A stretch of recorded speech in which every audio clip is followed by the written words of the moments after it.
Okay, be honest. How many times have you caught yourself scrolling on TikTok thinking, I should be saving, but these new shoes, click. Bye. I understand you completely, so no shame here. Today, I want to have a talk about money because understanding finances is way more about mindset than math. A quick disclaimer, this video provides my general insights and you should always consult a professional if you need personalized financial advice. Hey friends, I'm Veronika and welcome back to my YouTube channel. Here, I help you create yourself and build sustainable habits that are aligned with your core values. If you're new here, make sure to subscribe to my channel and hit the bell icon to never miss any future videos from me. So in this video, we're going to talk about why your lifestyle matters more than your paycheck, how to avoid emotional spending, and so much more. So the first thing I really want to talk about is lifestyle over salary. I deeply believe that we should really be focusing on building a life that we enjoy, a life that is aligned with our values and aligned with who we are instead of just chasing money. And so when looking for a job or when having a job, I think it's really nice to just ask yourself this question: does this job fit my life goals or just pay the bills? Can I grow in this job to actually build a life that I enjoy? Is what I'm doing now aligned with who I want to be in the future? These are honestly such important questions because everyone's path is different and there's no one right way. We all start from different situations. Not everyone has family help or a high-paying job, and it's completely understandable. But I still think that eventually everyone starts asking themselves the same question: is it actually something that I truly wanted, that I wanted my whole life? Am I just chasing money because it's something that's being shown to me on social media? I really don't want you to be chasing money or to be chasing a specific image because it's something that's being shown to you on social media and you literally see it every single day. You know, sometimes when I open social media and I see that someone has, I don't know, 10 yoga workout clothes because I really love doing yoga and I think I only have like 2 or 3 outfits max. In those situations, I feel like I have to start making more money just because I need to have more yoga outfits to be like that person on the internet. But then when I come back to my values and I think, is it actually something that I truly want? Or is it just something that is portrayed on social media? Something that I think that I want just because someone else has it? And I think in this question of lifestyle versus money, a lot of people talk about lifestyle inflation when you actually start making more money. And because of that, you start buying more, spending more. But I choose to look at it in a different way, at least in this video, because I also understand what lifestyle inflation is, and I think a lot of people experience that. I mean, I experience that sometimes too, and I always have to remind myself, okay, am I buying this right now because this is something that I truly want to buy, or am I buying this now because last month I made more money so I can? So using money to build a life that you truly enjoy, not someone on social media, is going to give you so much freedom, is going to make you so much more relaxed and less anxious. Okay, the second money principle that I'm trying to follow right now is all about delayed gratification. It's something that parents try to always teach their kids, like, you want ice cream, okay, you can get ice cream, but after dinner. That is delayed gratification. You're gonna get something you want, but you have to wait or you have to work for it. And to me in finances, it's all about making small sacrifices today so that I can get big gains tomorrow. An example that I want to give you guys is a while ago, I had this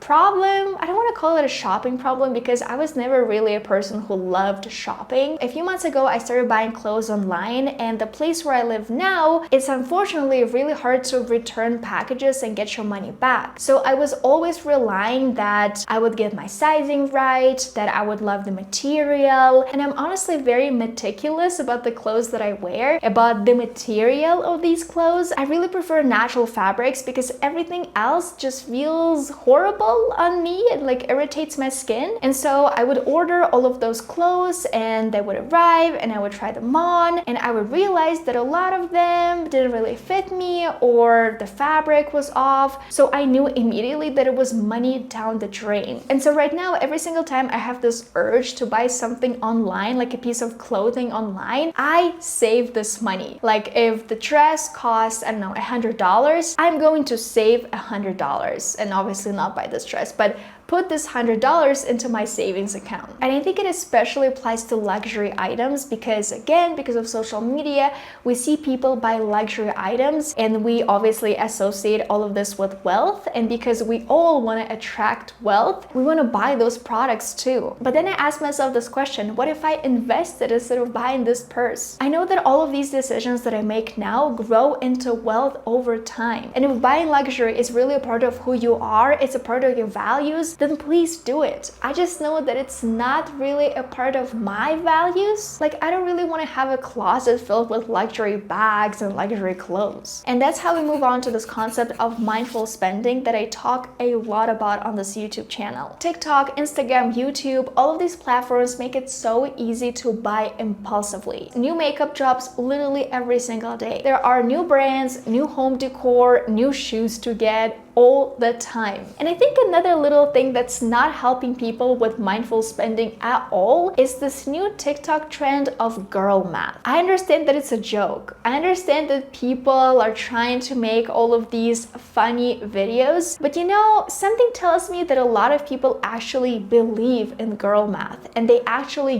use it when they make financial decisions. If you have never heard of girl math before, I'm gonna give you an example. If I pay in cash, it doesn't count. Obviously, it counts. And yes, I have been there too. And yes, I have told myself that it doesn't count. I have cash. It's not my money. Because, you know, real money, according to girl math, is something that you see on your bank account statement. And so if you have cash, this money doesn't count. And I can honestly see how this seemingly harmless trend can actually become harmful. Because I can go to my bank, I can withdraw this money, and I can say, if I use this cash, it doesn't count. But it was quite literally just in my bank account. And so it really goes against mindful spending because it promotes overspending. The next principle that helps me attract money is focusing on my emergency fund. I know you've all heard it, save money for those unexpected moments because anything can come up. And that is absolutely true. But another way you can prioritize your emergency fund if you haven't built it yet is when you have money saved. It's easier to focus on your long-term goals because you're not stressing out on surprise expenses. You can focus on making money to buy a car or saving money for a down payment on the house if it's something that you really want to do. And while doing all of that, while working towards your long-term goals one step at a time, you don't have to worry about those unexpected moments. You have saved 3 to 6 months of expenses to protect you from job loss or some emergencies. Because unfortunately, those things happen and money problems give people a lot of anxiety in those situations. Now let's talk about saying I can't afford it versus how can I afford it. Instead of saying that I can't afford it or I will never be able to afford it, ask yourself this question: how can I afford it? What do I need to do to be able to afford it? Again, if it's really aligned with your core values. This mindset shift will really help you understand that opportunities are limitless. You can make money to afford something that you truly want or need. Think about it. When you tell yourself that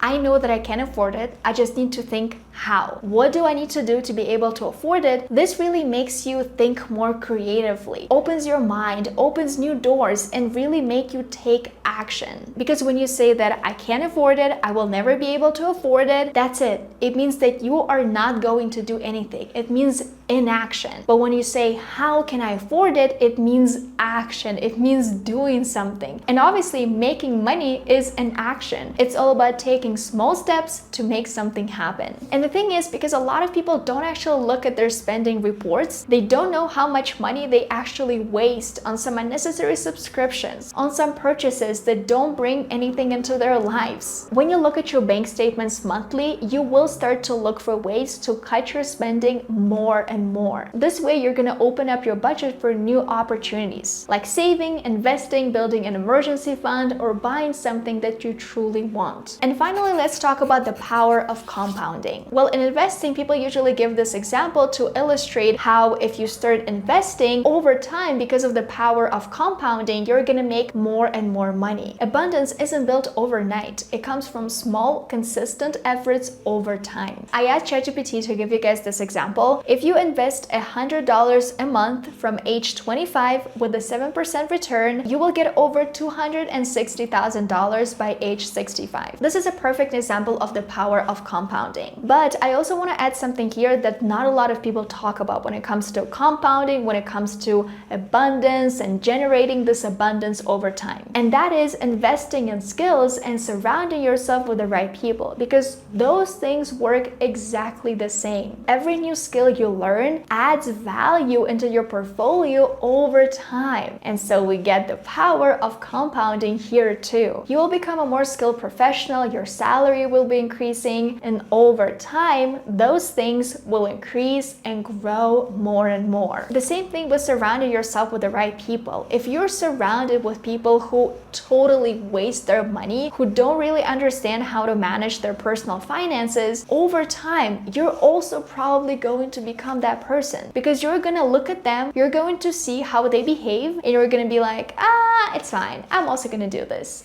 It's fine. There are gonna be a lot more moments when you're gonna betray your core values. You're gonna look at those people and be like, it's okay, they're doing this, so I can do it too. And over time, those decisions will compound. You understand where I'm getting at here? Positive things can compound, as well as negative things can also compound. It's a lot more easier to continue making bad financial decisions. And here, what helps me make more positive decisions is really looking at myself as a person who takes care of my finances. I don't say that I'm trying to take care of my finances. I just say that I am a person who takes care of my finances. And from that statement, I make all of my financial decisions. I am someone who learns continuously to build wealth. And from that statement, I make all of my decisions. And all of those decisions compound over time. So if you made it all the way to the end of this video, thank you so much. Make sure to leave me a green heart emoji in the comments so that I know who watches my videos up until the very end. Your homework for today is let me know in the comments which of the money mindsets that I mentioned in this video you are working on right now. I love reading your comments, so please let me know. If you like this video, don't forget to give it a thumbs up and subscribe to my YouTube channel. If you want to check out a whole playlist on my financial mindset, I'm gonna leave a link right here. So you can click right here and keep on watching.